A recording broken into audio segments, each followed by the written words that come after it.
haddii aad isku dayeyso inaad bilowdo ganacsiga loo yaqaano dropshippingka kstag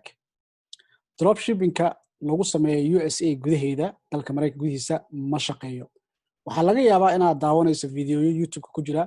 oo 3 sano 4 sano 5 sano ka hor la duubay oo dhahayo dropshipping waa business fiican lacag fiican ka samay sansan weeye ma soconayso sababta aysan USA uga shaqeynayna ku sheegaya dropshipping wuxuu ahaan jiray website ama Shopify platformka lagu xiro AliExpress kadibna customerka markay iibsadaan in retailka ama websiteka AliExpress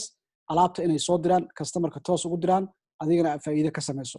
hadda taas way socon laadahay sababtay tahay Amazon ayaa gabi ahaanba la wareegay sababta la wareegayna waxay tahay Amazon marka alaabta ka dalbato waxaad ku helaysaa 2 maalmood gudahooda ama waxaad ku helaysaa maalin gudaheeda meesha aad degantahay ay ku xiran tahay laakiin shirkadda AliExpress